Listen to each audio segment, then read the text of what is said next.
जन्नत को साकार करती महान हिमालय की इन्हीं सर्द फिजाओं में जन्म होता है एक आदर्श का।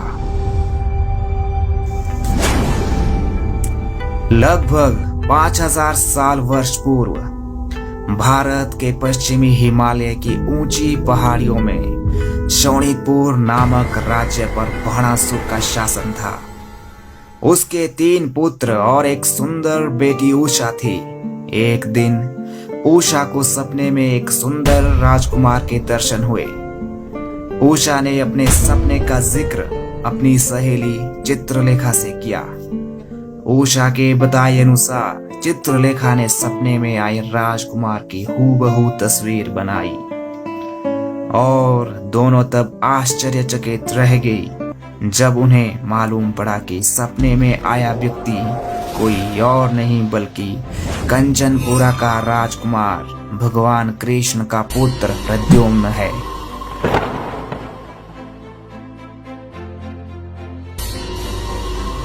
राजकुमारी उषा प्रद्युम्न पर मोहित हो गई।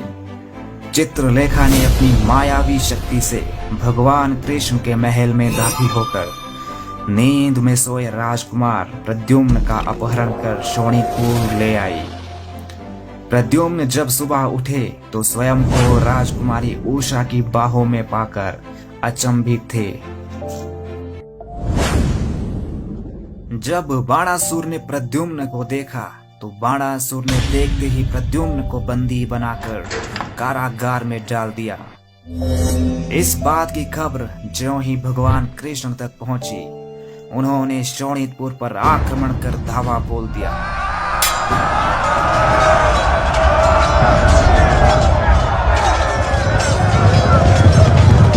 बाणासुर और उसके 3 पुत्र युद्ध में मारे गए। शोणितपुर के सिंहासन के लिए कोई भी वारिस जीवित नहीं बचा। भगवान कृष्ण ने अपने पुत्र प्रद्युम्न को शोणितपुर का राजा घोषित किया और इस तरह कहानी शुरू होती है बुशहर राजवंश की। बुशहर की पहाड़ियों में सुनाए जाने वाली लोक गाथाओं, किंवदंतियों और ऐतिहासिक घटनाओं के अनुसार बुशहर राजवंश अपना संबंध भगवान कृष्ण से मानता है।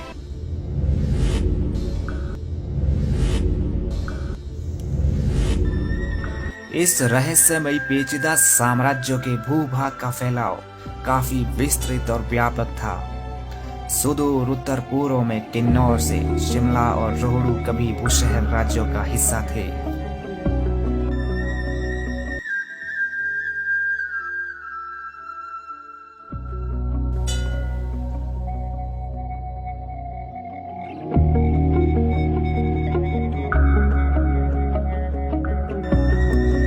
पांच 5000 साल बाद आज शोणितपुर सरहान के नाम से जाना जाता है। इनका जो वंश हमारे राजा साहब का वंश भी जो कृष्ण जी के वंश से चला है। ये चंद्रमा का जो निशान लगे मंदिरों में, तो ये कृष्ण जी का चंद्रवंशी भी।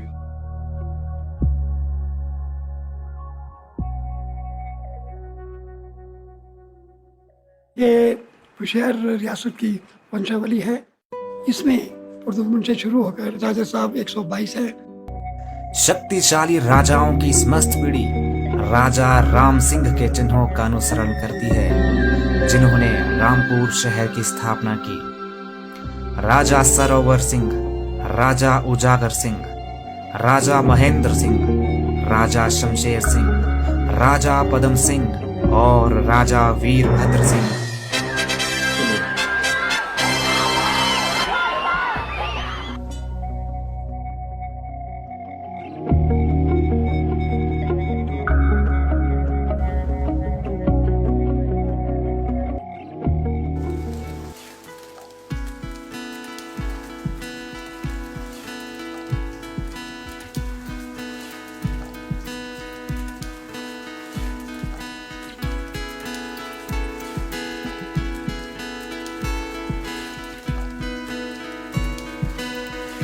दुर्लभ हिमाचली वास्तुकला का बेहद शानदार नमूना सराहन का श्रीखंड व्यू सराहन पैलेस बुशहर रियासत की ग्रीष्मकालीन राजधानी है। शक्तिशाली राजाओं की 122 पीढ़ी और 5000 साल वर्ष पुराने महान राजवंश के इतिहास को संजोए यही महल राजा वीरभद्र की जन्मस्थली है। गौरवशाली राजकुल में राजा की 9वीं रानी राजमाता शांति देवी और पिता महाराजा पदम सिंह के यहाँ वीरभद्र सिंह का जन्म 23 जून 1934 को हुआ।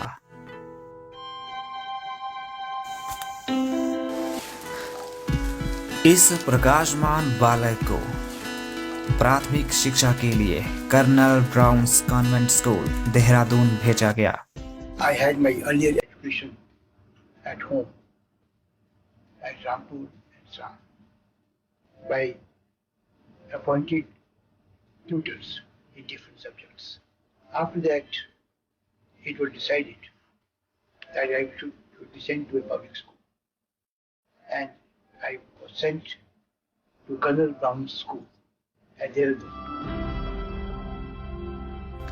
परंतु विधाता को कुछ और ही मंजूर था। 13 वर्ष की छोटी आयु में वीरभद्र सिंह के ऊपर से पिता का साया उठ गया। पिता की मृत्यु शैया के निकट बैठे वीरभद्र को शायद ही राज तिलक का एहसास हो। जब महाराजा पदम सिंह गुजरे हैं उस वक्त स्टेटिंग थी और उनकी जो अर्थी है पहले दरबार हॉल में रखी गई, क्योंकि जब भी कोई राजा गुजरते हैं जो राजगद्दी है वो खाली नहीं होती है। और उस वक्त सबसे पहले जो है राजा साहब को तिलक लगाया गया। लोगों ने पहले पगड़ियाँ उतार दी थी, टोपियाँ उतार दी थी और पहले राजा साहब का जो है अभिषेक हुआ और उसमें उनको तिलक चढ़ा। अगर राजा साहब का अभिषेक होता तो वो सांगला में कामरूप किला में होता, क्योंकि बेसिक जो है वो कामरूप किला की गद्दी मानेगी शहर की।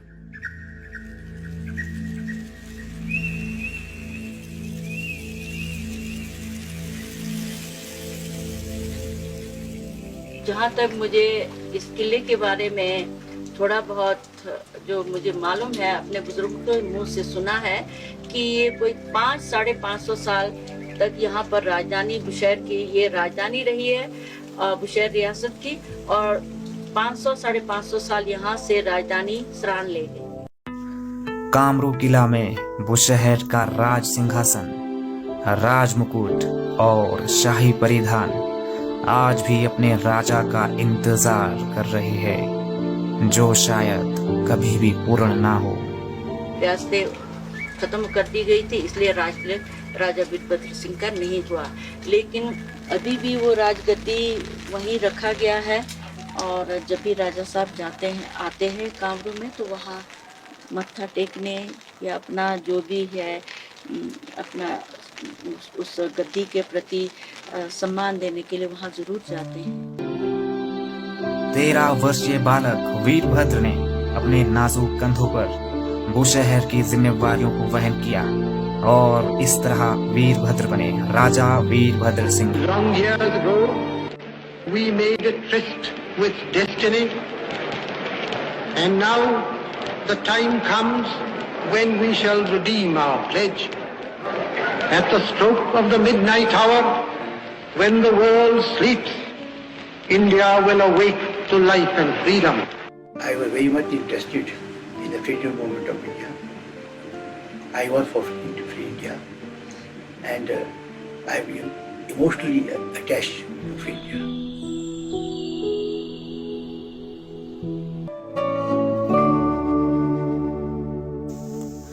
परंतु आजादी की पावन बेला ने राजशाही को समाप्त कर दिया। राजा की रियासत का विलय आजाद भारत में कर दिया गया। समय बदल रहा था। राजा अभी भी एक स्कूली छात्र थे जो इन सभी घटनाओं के प्रत्यक्षदर्शी बन रहे थे।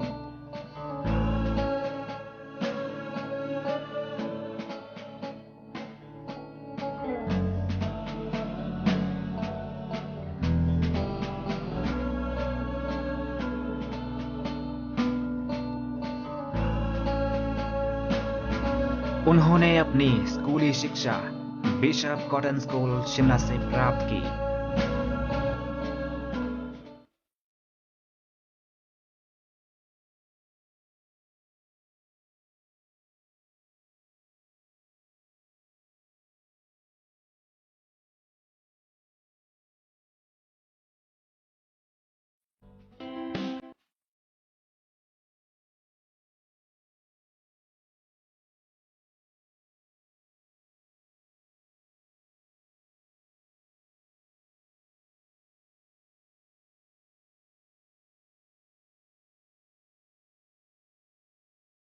उसके पश्चात राजा ने स्नातक तथा परास्नातक की शिक्षा के लिए सेंट स्टीफन कॉलेज दिल्ली का रुख किया, जहां इन्होंने इतिहास विषय में एमए किया।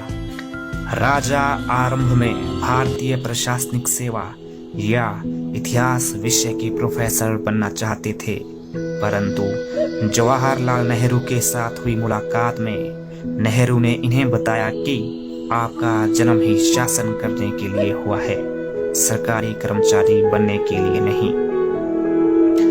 राजा 1961 में कांग्रेस के सदस्य बने और इसी के साथ उन्होंने शाही जीवन शैली हमेशा के लिए त्याग कर एक आम भारतीय की जीवन शैली को अपनाया। उस समय श्रीमती इंदिरा गांधी कांग्रेस की राष्ट्रीय अध्यक्ष थी।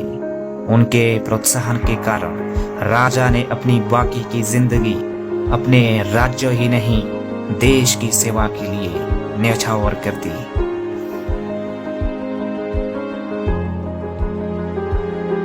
आने वाले वर्षों में इन्हें देश के प्रमुख निष्ठावान नेताओं का सहयोग मिला।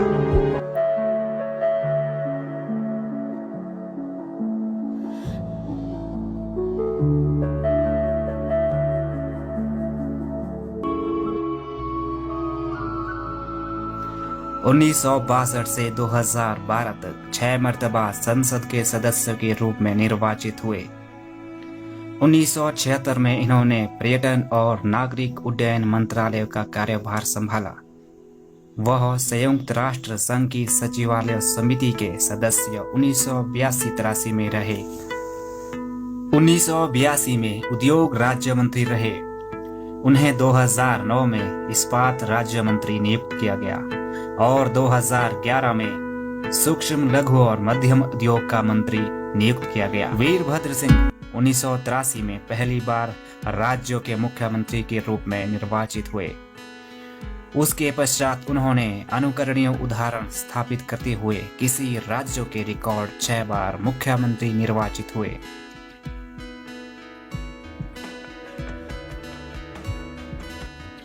मैं वीरभद्र सिंह ईश्वर की शपथ लेता हूँ कि मैं विधि द्वारा स्थापित भारत के संविधान के प्रति सच्ची श्रद्धा और निष्ठा रखूंगा। My sole purpose has been to serve the country and my state, Himachal Pradesh, with all sincerity, dedication.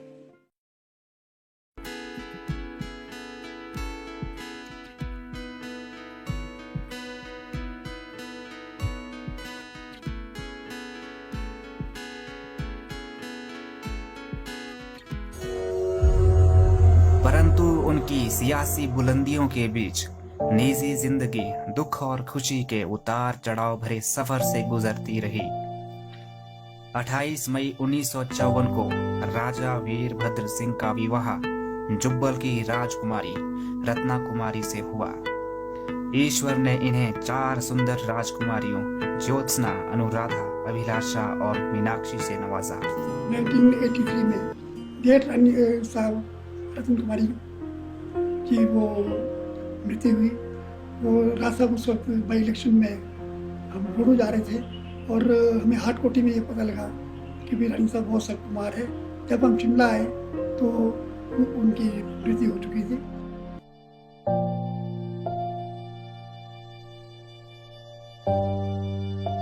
Bushahr राजवंश के भविष्य को ध्यान में रखते हुए बड़ों और परिवार के परामर्श स्वरूप वीरभद्र सिंह ने पुनः विवाह करने का फैसला किया।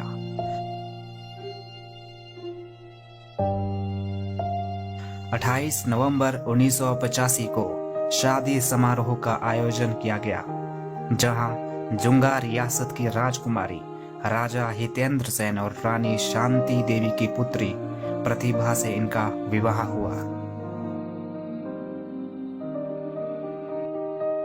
राजा वीरभद्र की जिंदगी में तब नई उमंग और खुशियों भरी सुबह का उदय हुआ, जब रानी प्रतिभा सिंह ने उन्हें राजकुमार विक्रमादित्य और राजकुमारी अपराजिता रूपी 2 बहुमूल्य तोहफे से नवाजा।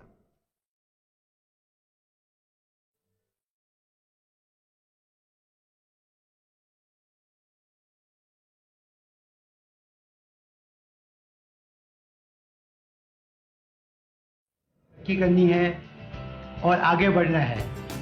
साइंस और टेक्नोलॉजी का, इंफॉर्मेशन टेक्नोलॉजी का हमें पूरा फ़ायदा उठाना है और संसार के जो तरक्की याफ्ता देश है उनके साथ हमें प्रथम पंक्ति में जाके खड़ा होना है। मगर उसके साथ साथ हमें अपनी जो सभ्यता और संस्कृति है, अपना जो धर्म है, हमारे जो जीवन शैली है, उसको भी हमें कायम रखना है। शांति प्रयक्ष में श्री कृष्ण चंद्रम दीप्यागंधान्य सुरम लेपनम श्री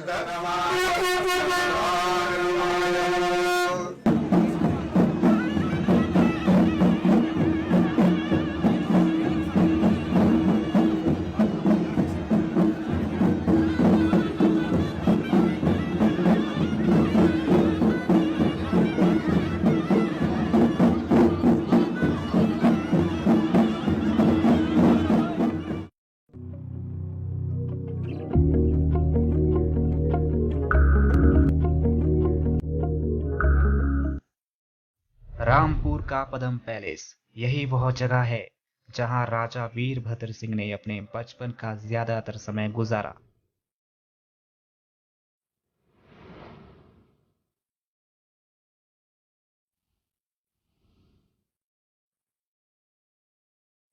यहाँ रहते हुए राजा ने यह सीखा कि किस तरह अपनी संस्कृति, रीति रिवाज के प्रति वफादार रहें।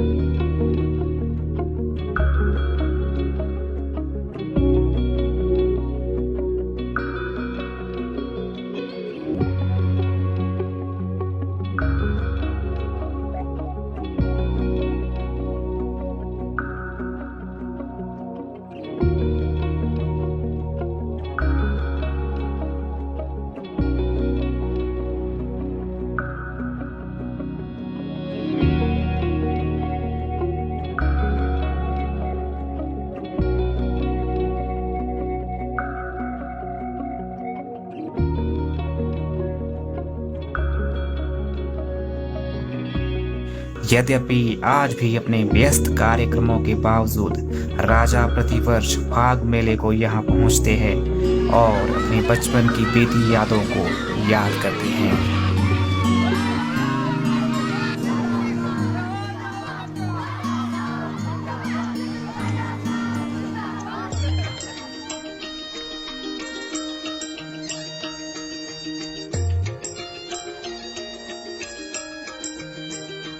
लोग कहते हैं बदलता है जमाना अक्सर, राजा वो महाराज हैं जो जमाने को बदल देते हैं। बोले राजा महाराज की